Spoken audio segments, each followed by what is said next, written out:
Tales of Crestoria is the newest entrant into the Tales series from Bandai Namco. It uses a lot of the same visual, gameplay, and audio elements from the Tales games.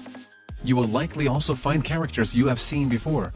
Crestoria does not have its own anime, but the Tales series has many games and some anime as well, so it counts. The game's a little poorly on budget, mid-range, and older devices, but otherwise it's a fairly standard gacha with many Tales elements. Naruto is intensely popular, so we wanted to include at least one game from that series on this list. There are several, but this seems to be the best one of the bunch. It's another gacha RPG with a deep meta, over 100 characters, and plenty of story quests to complete. The story mode retells the Naruto story.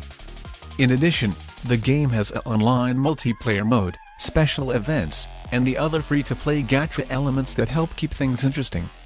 Nord X Boruto Ninja Voltage is a newer game in the Naruto lineup, but we just didn't like it as much as this one. You can go with either, though.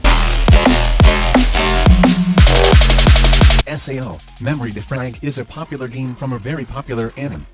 It keeps a lot of elements from the show, though. It features a hack-and-slash action RPG style with a story mode as well as online PvP. You can play both modes solo or with friends if you want to. It is a gacha game.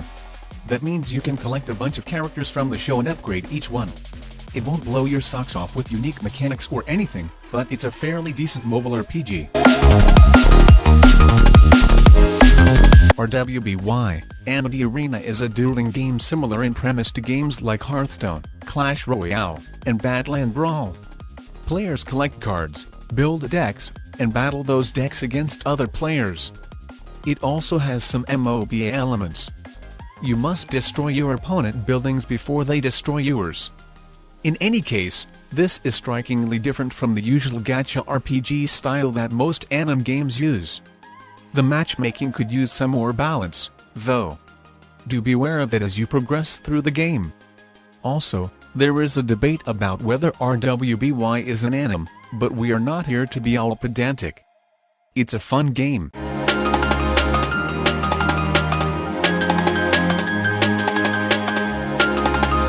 Honkai Impact 3rd followed a similar path as Azur Lane. It started out as just a mobile game but eventually had an anime adaptation. The game works like most gachas but has a little more action with hack-and-slash action RPG mechanics. It's a colorful game with plenty of characters and plenty of things to do. There are also seasonal events to keep things fresh for endgame players. There are in-app purchases along with a subscription cost. The subscription just gives you some guaranteed items on a time basis and you don't really need it to enjoy the game.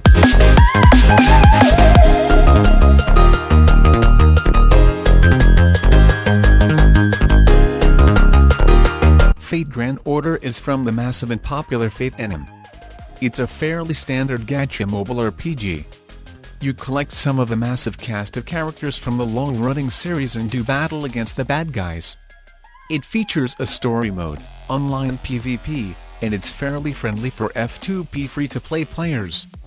Most of the cast is fully voiced as well. We appreciate those little touches.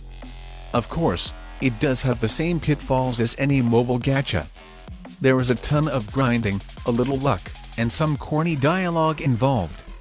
However, the Fate series itself is much the same way. Plus, this is one of the few mobile RPGs that plays in landscape mode. More space is a good thing.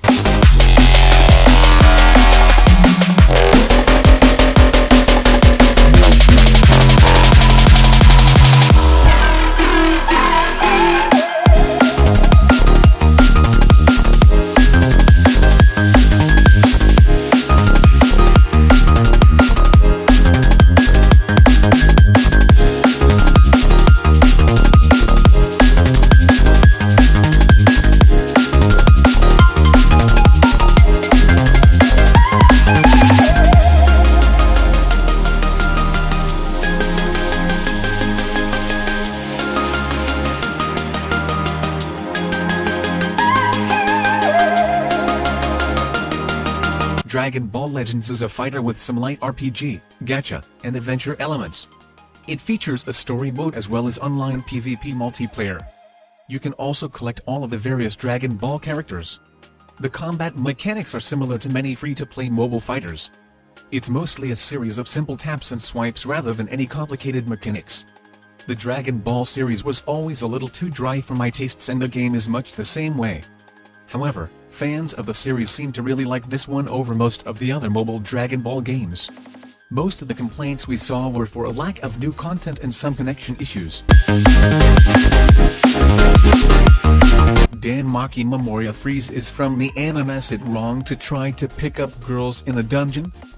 Obnoxious anime name aside, Memoria FREEZE ended up being a pretty decent game. It's a classic Japanese gacha experience. You summon characters from the show, level them up, and fight bad guys.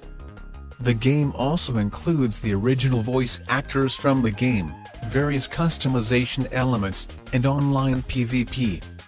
The game started out fairly rough but has since cleaned up its act. Azur Lane is not an anime on its own, yet, but it will become autumn 2019. However, one was announced in September 2018. This is a mobile gacha RPG with shooting, simulation, and side-scrolling elements. You collect anthropomorphic girls that act as warships. You do battle with the bad guys with your ship girls. The game takes place in an alternate universe version of World War II. In addition to its obvious Kontai Collection inspiration, the game has characters from Hyperdimension Neptunia and Armored Trooper Bottoms. It's a decent little gacha game, especially for MO fans. Attack on Titan Tactics is a mobile game about the popular action fantasy series. The game is developed by DeNA, developers of Pokémon Masters and Final Fantasy Record Keeper. However, this game is not like either of those two. This one is a strategy RPG with gacha game elements. Players collect various characters from the anime and deploy them against the bad guys.